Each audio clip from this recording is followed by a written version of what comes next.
People love crossovers. They don't always turn out so well, but people love them. And one of the weirdest crossovers ever happened in the Famicom in the 1990s, where Konami made a game titled Konami Wai Wai World, which you're aware of because, hey, you can see the title of the video.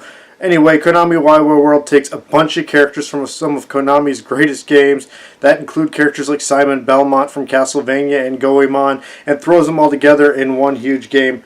But this game is infamous for two of its licensed characters, because in the 80s, Konami made games based off the films King Kong Lives and The Goonies. The Goonies 2, of course, being sort of an infamous game in the States, because many of us kids were like, what the heck is The Goonies 2? Well, Kong and Mikey from The Goonies show up in Konami Wai Wai World, and that just has given it a little level of infamy on the internet. But it makes you wonder two things. One, is the game any good? And two, does Mikey ever make Kong do the truffle shuffle? Now, Konami Wai Wai World is not a small game. It is massive. It's an early style Metroidvania type game. You start out with Konami Man and Konami Lady, and you have 6 stages. In each stage you have to rescue one of these other characters, like Kong is in the city, Simon Belmont is in the castle stage, Mikey is in the pirate ship / caves. It's that sort of a thing, but the game has a lot of backtracking. You could play these levels in any order that you please, much like a Mega Man, but again, there's a lot of backtracking because you need certain characters to access certain areas. So you go into a stage, and the machine that takes you there can also take you back to the stage select screen. There's also hidden warps throughout the worlds that can also take you back to your stage select screen. So those are there if you can find them, or I would definitely suggest, much like the Goonies games, using a map. I know a lot of people don't like to do that. They want to beat the game just by playing the game, but trust me, much like the Goonies, you're going to want a map for this one. And it's not going to make the game any easier. This is a game that I like to say isn't exactly hard, but is by no means easy. And it would be a lot easier if not for one crippling thing. Game breaking. This is going to throw a lot of you off, and that is, as you can see here, the characters run up to the side of the screen before there's any scrolling, which gives you almost no time to react to oncoming enemies. I mean, your character basically humps the screen. That is sort of the one big problem with this game, but again, it is game breaking. It is going to turn a lot of people off. That in this game takes a lot of time to memorize and learn. Now, the way this works is, again, you start with Konami Man, Konami Lady. You can switch between them flawlessly by holding the up button and hitting your jump button, and this will work to switch all your characters. Now, each character also has a special weapon that you're eventually going to need to find. So in addition to unlocking your 6 other characters, you have 8 weapons you need to find. Now, Konami Man and Konami Lady both have a gun, but they need a different gun each. You would think you'd pick up the one gun and they both have them, but no, you have to find Konami Man's gun and you have to find Konami Lady's gun. Not to mention the bullets to use these weapons are also your currency. So you have unlimited continues, but you can only revive Konami Man and Konami Lady. You actually have to pay using your bullets to revive the additional characters. So the way you get your characters is you find a key throughout the level and you fight that level's boss. You obtain the key, kill the boss, and you can then go unlock the character. Then starts the backtracking. The only hint I can give you is it's probably best to start with the Feudal Japan level and unlock Goemon first. That seems to be the easiest level, but it's not that easy. As you can see, I didn't unlock any other characters in this playthrough. I hadn't played this game in a few years. I had the idea to sit down and do this game, and then something happened that's actually going to help me out. You know I hate being unoriginal. I see somebody else put up a video, that's something I'm working on. I'll wait a month or two to release mine. And another YouTuber I follow, Mazin Power, did a full playthrough of Konami Wai Wai World as I started working on this video.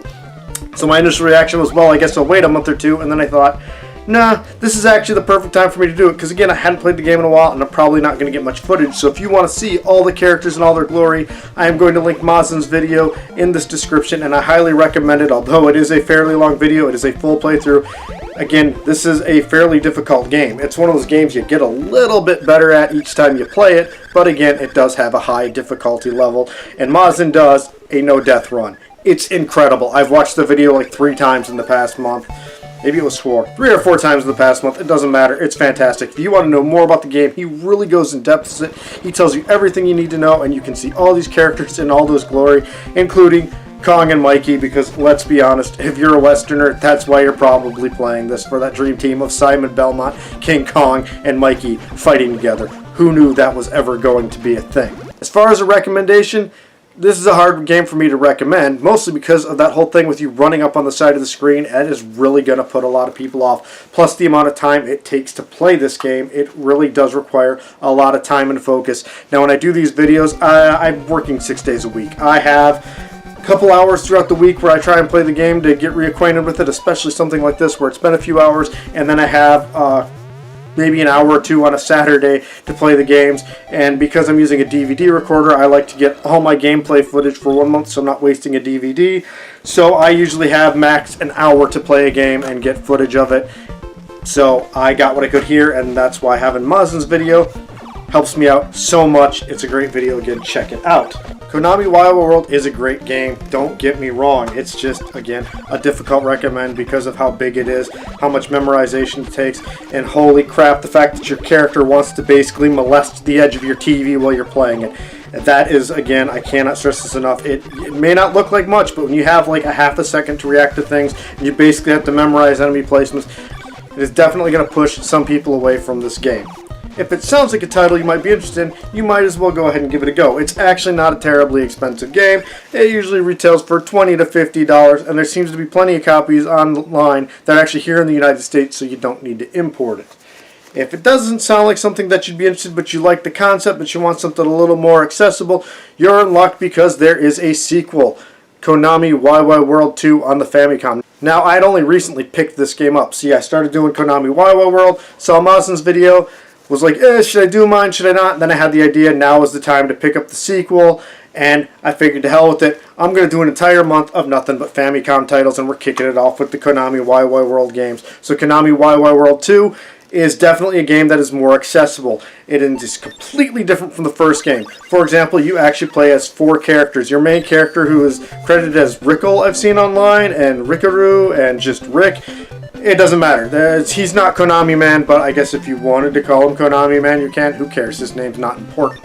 So you have him, and then you have a list of 3 characters that you choose at the start of the game, which will include like Simon Belmont, Goemon, what's the character's name from Contra? He's in this. And of course, my personal favorite, the baby from Biomiracle, whatever the heck that game was. I can't think of the title right now because it's in Japanese.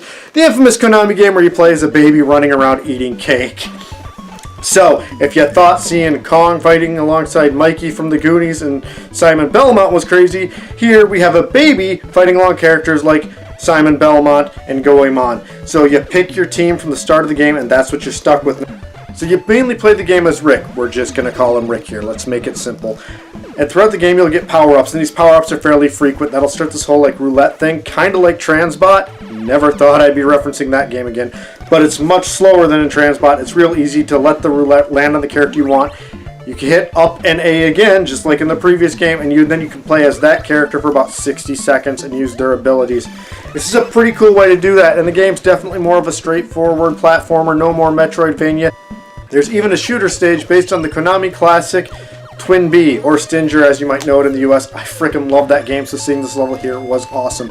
This game's a little bit easier, mostly because you're in the middle of the screen and things scroll appropriately. There's even a couple auto-scrolling stages that didn't bother me, and you know how much I hate auto-scrolling stages. So, again, this is the more accessible game, so if you like that idea of a bunch of Konami characters coming together, this is probably your better bet. It is just as easy to find in the United States as the first game, and while I was looking at this, I even found a couple of reproduction carts for US systems, so you won't need a converter cart like I have to use. Who knows, that might even have an English ROM on it. I don't know, because that's not the way I went. Not to mention that Konami Wai Wai World 2 is a game that's not afraid to ask the tough questions. The toughest of which is, who would win in a fight between a baby armed with a bottle and a samurai on a pogo stick? So, in conclusion, if you're looking for a good time, Konami Wai Wai World 1 and 2 definitely have you covered. 2 being a little bit easier and more accessible, but if you want that challenge and you want to have something longer to play, 1 is your game. You really can't go wrong with either of these 2 titles. But again, because of the whole running up on the side of the screen, this first game is a hard recommend, but I do enjoy it and would recommend it. The second game is an easy recommend for anybody looking for a great 2D action platformer. Oh, and one last thing. I somehow skipped mentioning the music in this one.